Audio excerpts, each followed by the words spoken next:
23 సంవత్సరాలకు మ్యారేజ్ అయిపోయింది. ఒక 1 ఇయర్ ఉండి మా హస్బెండ్ చనిపోయిండు. 6 నెలల పాప పుట్టింది. 1 ఇయర్ అంటే 15 నెలలకు మా హస్బెండ్ చనిపోయిండు.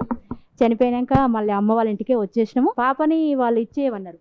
పాప వద్దు, ఇక చిన్న వయసున భర్త చనిపోయిండుగా, ఇంకా పెళ్లి చేసుకున్నట్టుగా పాపని ఇచ్చేయమన్నారు. ఇచ్చేసి వచ్చేసింది మా అక్క వాళ్ళు కూడా. పెద్ద మనుషులు అందరు ఇచ్చేసి వస్తే పాప లేకుండా నేను ఉండను, మీ ఇంటికి రానని నేను సెంటర్లోనే కూర్చున్నా, బస్ స్టాండ్ లోనే కూర్చొని పాప ఉంటే మీ ఇంటికి వస్తా, మా అమ్మోళ్ళ ఇంటికైనా మా అమ్మతోటైనా ఫైట్ చేసిన, నా పాప ఉంటేనే మీ ఇంటికి వస్తే, మా పాప లేకుంటే నేను మీ ఇంటికి రానని అసలు 3 రోజులు నరకం అనుభవించిన.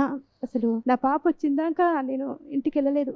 అదే అలసి చూసుకొని మా అత్త పాపని ఏనంటది. పాపని ఏనంటే ఇక పెద్ద మనుషులందరూ పాప లేకుంటే ఎట్లా, చిన్న పాప పాలు ఎట్లా ఇస్తావు నువ్వు, ఇచ్చేయి అమ్మాయికి అని అంటే అప్పుడు ఇచ్చిరు సార్. అప్పటికే నాకు అన్నదమ్ములు లేరు, బాబాయిలు ఎవ్వరు లేరు.